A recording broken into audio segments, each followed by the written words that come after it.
안녕하세요. 세상 돌아보기입니다. 오늘은 파워시프트 시간입니다.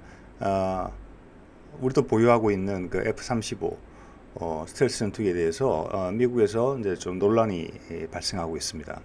사실 뭐 개발 기간도 많이 이제 늘어나 가지고 뭐 26, 7년 정도 개발했을 겁니다. 과정에도 많은 문제가 있었지만은 이번에는 이제 새로 바이든 행정부가 들어오면서 이제 전체적으로 점검을 했겠죠.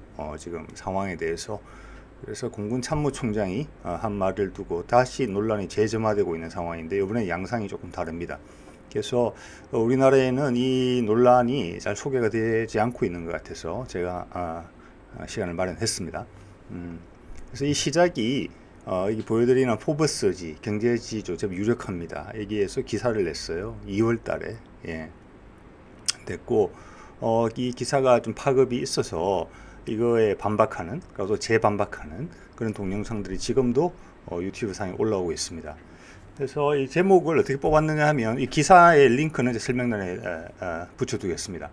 미 공군 F-35 스텔스 전투기가 미 공군이 F-35 전투기가 실패라는 것을 인정했다. 상당히 자극적이고 공격적인 제목을 뽑았어요. F-35를 개발해가지고 F-16을 대체한다고 개발을 하더니 이번에는 F-16을 대체하기 위해서 F-36을 또 개발한다. 즉 그 말은 F-35가 원래 목적을 달성하지 못했다는 것을 의미하는 것이고, 그래서 곧 실패라고 공군이 인정하는 셈이다. F-36을 개발한다는 것이. 그리고 이제 덧붙여 설명하기를 F-35는 아주 고도화된 비행기지만은 너무 비싸고 신뢰성이 부족하다. 이렇게 언급을 했어요. 네. 자, 사진 속의 사람이 찰스 브라운 미 공군 참모총장입니다. 이번 이제 신임 행정부의 공군 참모총장으로 임명된 사람이죠. 이 사람이 새로 참모총장이 돼서 공군 현황을 이제 쭉 둘러보고 이렇게 멘트를 날리죠. 제가 지난번 다른 동영상에서 한번 언급드린 적이 있는데 이것이 새로운 공군 지도부가 언급한 내용 중에 나오는 F-36이라는 것입니다. 이건 어떤 잡지사가 상상도를 그린 건데 실제 모델도 아닙니다. 그러니까 아직 개념도도 나오지 않은, 개념도가 갓 나오기 시작하는, 그것도 사적인 영역에서 나오기 시작하는 그 정도 단계에 있는 거예요. 그래서 이 비행기를 2030년까지 개발하겠다는 겁니다. 물론 기술이 많이 좋아져서 단기간에 비행기를 개발할 수는 있겠지만은 이전의 사례들을 봤을 때 상당히 도전적인 개발 기간이죠. 그래서 킹 스네이크라고 이름 붙여진 이 비행기를 F-36을 개발하겠다. 개발 목적은 F-16을 대체하기 위해서다. 이게 이렇게 된 겁니다, 이게. 자, 그래서 F-36이 뭐냐? 4.5세대다. 우리 지금 F-21이 초기 모델이 개발되고 있는 것이 4.5세대죠. 그래서 F-16을 대체하겠다. 말씀드린 것처럼 2030년까지 배치하겠다. 그래서 저비용이다. 신속 개발하겠다. 짧은 수명주기다. 이걸 다른 말로 설명하면은 급하다. 이런 뜻입니다. F-35가 지금 한참 도입되고 있는데 이런 이야기가 나온 겁니다. 그래서 수명 주기도 보통 기존의 전투기들은 2만 시간 비행을 감안했는데 이건 6천 시간, 3분의 1도 안 되게 했다. 쓰고 버리겠다. 일회용 비행기 같은 느낌이 들 정도로 표현을 했습니다. 그래서 왜 F-16을 그럼 대체하느냐? F-35는 왜 놔두고 이런 문제가 이제 생기는 거죠. 그래서 제가 추정컨대는 이렇습니다. 지금 F-22 랩터도 2030년부터 은퇴를 시킬 예정이죠. 그리고 F-35는 구매 수량을 줄일 예정입니다. 그래서 처음에는 뭐 F-35 전체 모델이 2,000 몇백 대까지, 2,000에서 3,000대 사이까지 언급이 됐지만 지금은 그게 1,000대 초반 정도로 줄어든 상황이에요. 더 줄어들 여지도 있을 것 같아요. 바스는 2030년까지만 도입한다고 했거든요. 생산이 2030년까지만 된다는 겁니다. 최소한 공군형은 F-35A죠. 그리고 미국이 사실은 스텔스기를 F-21부터 개발하기 시작한 게 벌써 한 3, 40년 됐습니다. 1980년대부터 개발했으니까요. 그러면 뭐 얼마입니까? 40년 가까이 되지 않습니까? 그러면 그 상대국인 중국이나 러시아 쪽에서 이미 스텔스 기술 자체는 신선도가 좀 떨어졌다. 스텔스 기술만으로 제공권, 뭐 우리가 알고 있는 것처럼 레이더에 안 보이는 그런 상태는 아닌 기술 지형이 되었다. 최근 우리도 스텔스기를 감지할 수 있는 레이더를 개발했다고 언론에 공표까지 하지 않았습니까? 그러니까 하물며 미국의 적성국으로 간주되고 있는 중국이나 러시아가 가만히 있지는 않았겠죠. 우리보다 빠르면 빨랐죠. 네. 자, 그렇게 봤을 때 그런 지형이 이제는 더 이상 스텔스랑 우위가 없는 상황에서 F-35를 한번 다시 보자. 기동성은 아주 떨어집니다. 예. 무장량도 빈약합니다. 스텔스가 없는 상황이라면 F-16과의 공중전에서 F-35가 이긴다는 걸 보장할 수가 없는 상황이죠. 그리고 구매 비용도 비싸지만 스텔스 성능 그리고 새로운 기술들을 통합 기체로 개발된 거지 않습니까? 미군, 죄송합니다. 공군, 해군, 해병대용 수직 이착륙기까지. 예. 그래서 그거를 이미 안정화된 기술을 여러 기체로 개발한 것이 아니라 새로 개발하는 기술을 통합 플랫폼을 이용해서 다시 세계로 가지치기 하면서 만든 모델이거든요. 예. 그래서 기술적인 안정성이 아직은 충분치가 않고 단가가 비싸다. 예. 운영비도 엄청나다. 그래서 엄청난 예산을 들여서 이걸 개발했는데 그 사이 이미 지형이 바뀌었다. 공중전의 우세를 장담할 수가 없다. 그리고 10여 년 후면 6세대 비행기가 나올 것 같은데 거기에 F-35는 적절치 않다. 이런 거를 공군 전략 관점에서 보면 그렇게 해석할 수 있는 여지가 있는 것입니다. 이게. 그래서 브라운 총장이 이제 이런 말을 했죠. 현재 운영 중인 기체를 7개에서 4개로 줄인다. 예. 여기 보면 F-16, A-10 이런 게 들어있는데 이게 원래는 F-35가 대체하기로 했던 기체들이죠. 그래서 기체 수를 줄인다. 그러면서 F-22가 자연스럽게 퇴역되는 것을 알렸습니다. 예. F-22가 퇴역되는 세계 최강의 제공전투기라고 알려져 있는데 이게 왜 퇴역하는지에 대한 동영상은 제가 만든 게 있으니까 관심 있으신 분 한번 살펴보시면 좋을 것 같습니다. 자, 그래서 미국 내에서는 그럼 어떤 의견들이 나오냐 이 논란에 대해서. 자, 그럼 정치적인 부분에 대해서 한번 알아볼게요. 잠깐. 자, F-35를 생산하기 위해서 이거는 이제 로키드 마틴의 홈페이지에서 나온 자료라고 해요. 저는 복스라는 이 채널에서 가져온 것인데 미국 전역에 걸쳐서 14만 6천 개의 일자리를 만들어내고 있습니다. 아마 핵심은 아마 텍사스 쪽일 거예요. 예. 그래서 이 지역에 강력한 고용자이기 때문에 이 지역 정치권에 영향을 미치고 미국 국회에 영향을 미친다는 이야기를 지금 미국 의회에 영향을 미친다는 이야기를 하고 있는 것입니다. 예. 그래서 예전에 우리 대마불사라는 표현이 있었죠. 경제계에서 덩치가 큰 재벌들은 아무리 돈을 빌려서 사업 영역을 확장하고 방만하게 하더라도 은행이 그 돈을 회수하지 못한다. 예.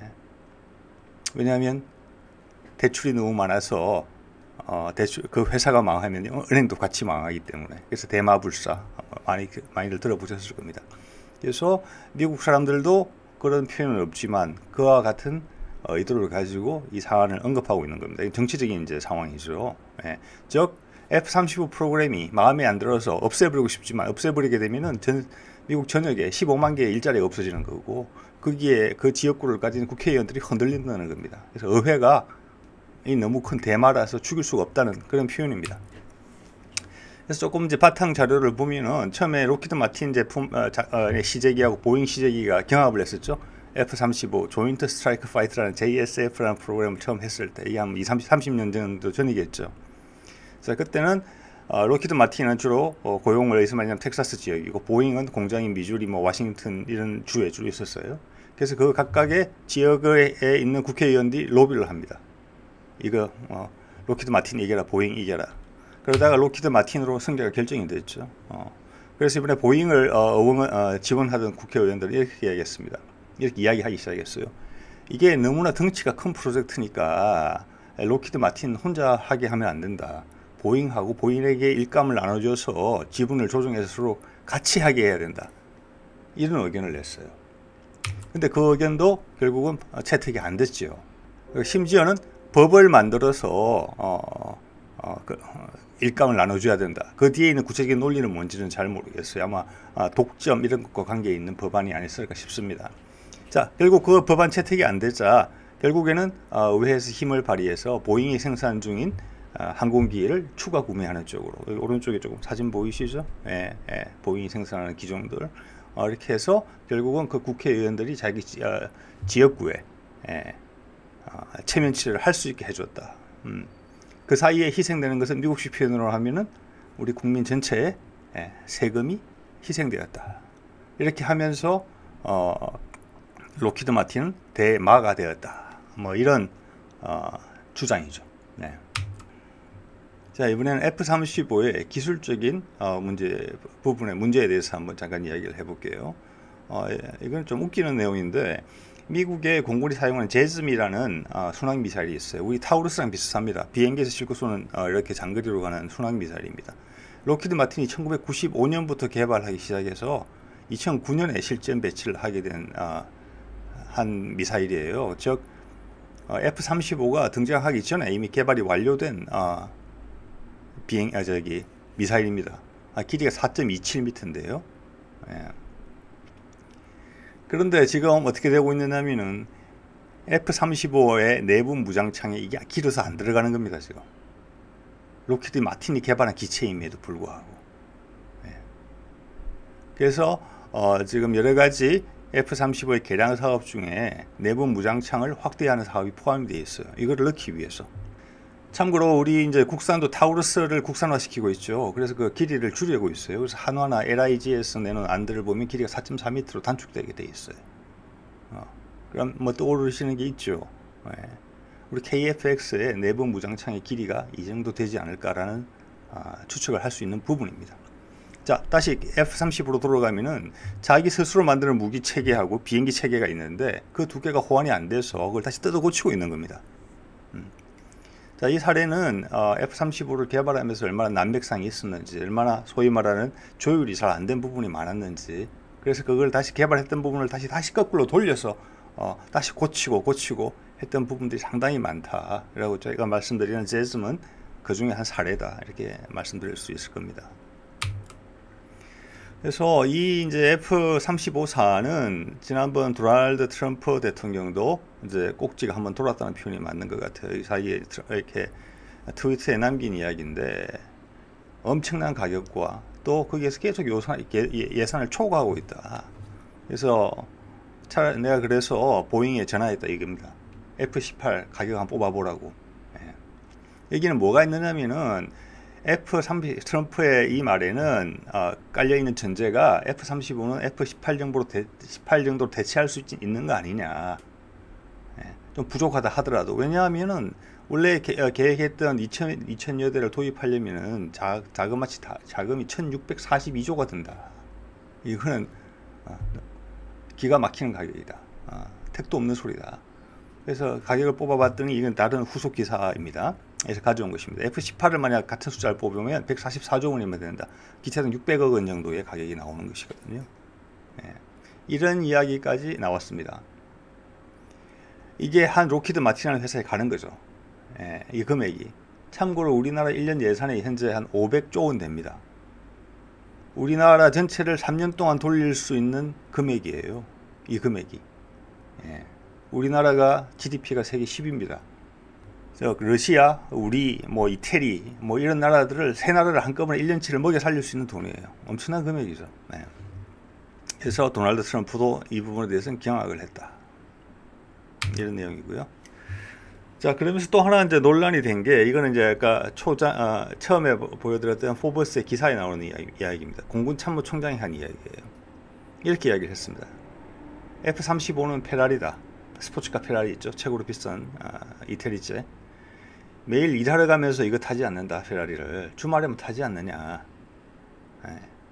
시장 갈 때는 티코 타고 가야지. 시장 갈 때 페라리 안 타고 간다. 이런 말 한 거랑 같아요. 이거는 우리의 F-35는 우리 하이엔드다. 로엔드 전투에는 F-35를 사용하지 않을 것이다. 이렇게 공군 참모총장이 이야기를 해요. 그런데 이게 많은 반론이 있는 거죠. 대표적인 반론의 논거는 이렇습니다.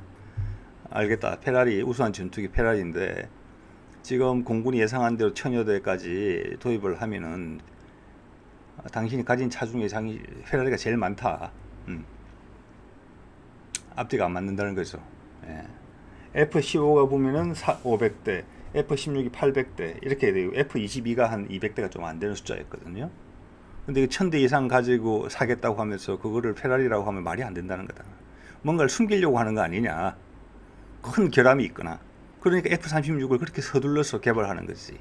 응?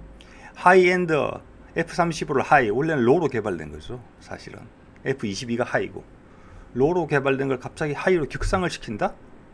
그래 놓고 원래 대체하려고 했던 F16을 F36으로 대체하려고 한다? 그것도 급하게. 예. 아직 디자인도 안 나온 걸. 그럼 사실은 F36이